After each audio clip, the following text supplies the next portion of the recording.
नमस्कार मंडळी, श्री स्वामी समर्थ. स्वामी समर्थ महाराजांच्या आशीर्वादाने तुमचा आजचा दिवस अतिशय छान, आरोग्यदायी, समृद्धीने भरलेला आणि आनंददायी जावो हीच प्रार्थना.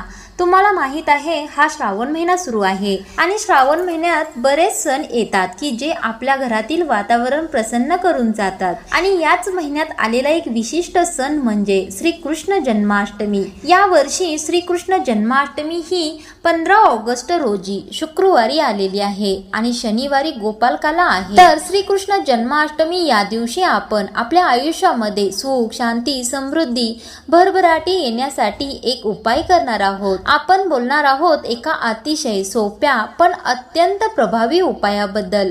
हा उपाय इतका सोपा आहे की एक छोटंसं तुळशीपत्र आपल्याला श्रीकृष्णांच्या चरणी व्हायचं आहे. या उपायाने श्रीकृष्णांची कृपा आपल्यावर जलद होते. घरात सुख, शांती आणि जीवनात समृद्धी भरभरून आणून देईल असा हा उपाय आहे.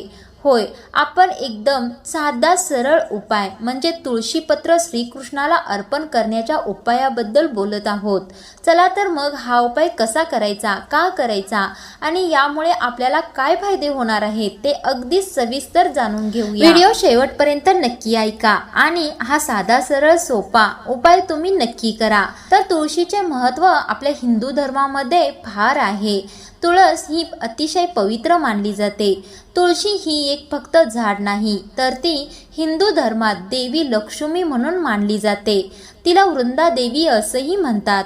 तुळशीशिवाय श्रीकृष्णांची पूजा अपूर्ण मानली जाते. शास्त्रानुसार तुळशीपत्र अर्पण केल्याने आपल्या मनोकामना, इच्छा लवकर पूर्ण होतात.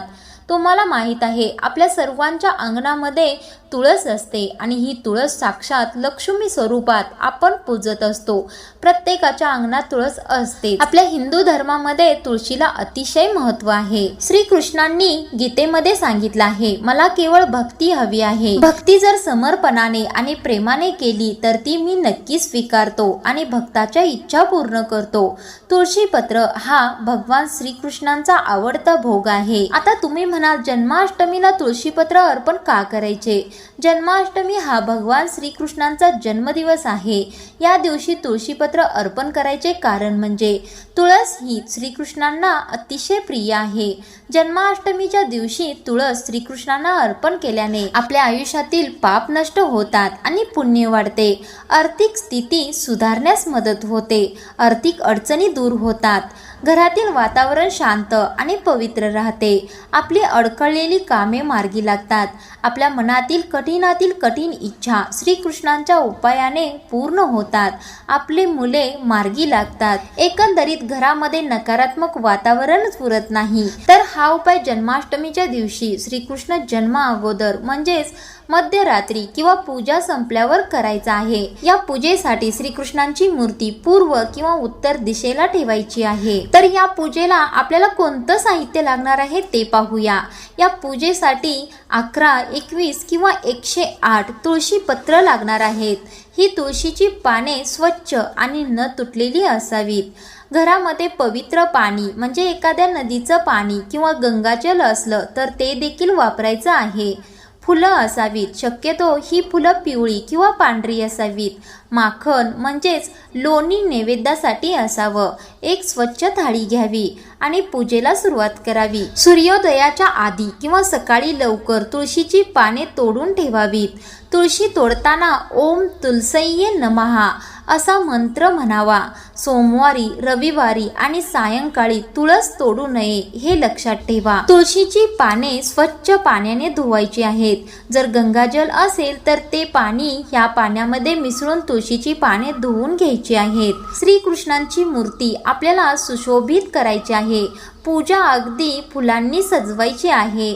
श्रीकृष्णांची मूर्ती झुल्याने आणि दिव्यांनी सजवायची आहे. तुळशी पत्र अर्पण करताना आपण एक मंत्र म्हणायचा आहे आणि तो मंत्र आहे ओम नमो भगवते वासुदेवाय नमः. हा मंत्र अतिशय प्रभावी आहे. प्रत्येकाने हा मंत्र जन्माष्टमी दिवशी जपायलाच हवा. हा मंत्र शक्यतो 11 वेळा, 21 वेळा किंवा 108 वेळा म्हणायचा आहे. त्यानंतर श्रीकृष्णांना माखन म्हणजेच लोण्याचा किंवा खव्याच्या पेढ्यांचा नैवेद्य दाखवायचा आहे. त्यानंतर हात जोडून श्रीकृष्णांना आपली इच्छा, समस्या किंवा कृतज्ञता व्यक्त करायची आहे. मनोमन प्रार्थना करायची आहे. आपल्या आयुष्यामध्ये ज्या कोणत्या अडचणी आहेत त्या सविस्तर श्रीकृष्णांना सांगायच्या आहेत. माझ्या आयुष्यातील या इच्छा पूर्ण होऊ द्यात अशी प्रार्थना करायची आहे. माझ्या आयुष्यातील सर्व समस्या दूर करा. माझ्या आयुष्यात जे कोण शत्रू आहेत त्यांना नष्ट करा. मला प्रत्येक कामात यश येऊ दे. माझी इच्छा पूर्ण होऊ दे अशी अंतकरणाने प्रार्थना करायची आहे. बघा, तुमची ही प्रार्थना श्रीकृष्ण नक्की ऐकतील आणि तुमच्या इच्छा पूर्ण करतील. मंडळी, तुळशीपत्र हे पवित्रतेचे प्रतीक मानले जाते. ते श्रीकृष्णांच्या हृदयाशी थेट जोडलेलं मानलं जातं.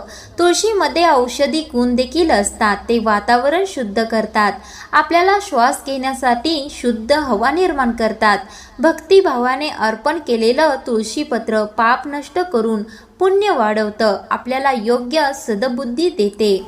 तर या उपायाने असंख्य फायदे आपल्या आयुष्यामध्ये निर्माण होणार आहेत. खूप फायदा आपल्याला या उपायाने होणार आहे.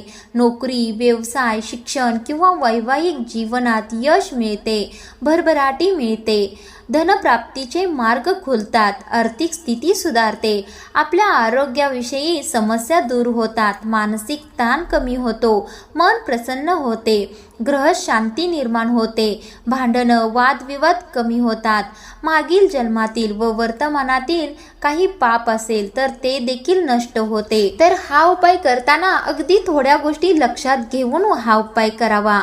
तुळशीपत्र तुटलेलं, सुकलेलं किंवा डागाळलेलं नसावं. पत्र उलट करून अर्पण करू नये. ते सरळच अर्पण करावे. रविवारी, अमावस्येला किंवा संध्याकाळी तुळशीपत्र कधीही तोडू नये.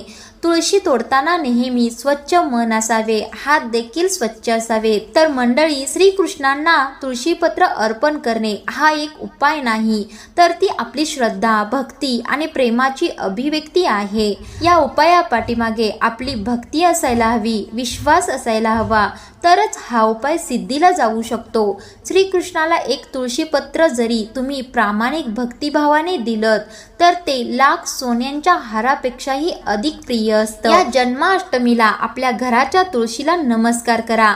तिची पानं श्रीकृष्णाला अर्पण करा आणि पहा तुमच्या आयुष्यात सुख, शांती आणि श्रीकृष्णांची कृपा कशी वर्षावते. चला तर मंडळी, पुन्हा भेटूया अशाच माहितीपूर्ण व्हिडिओ बरोबर. तोपर्यंत कमेंटमध्ये श्री स्वामी समर्थ टाईप करायला विसरू नका.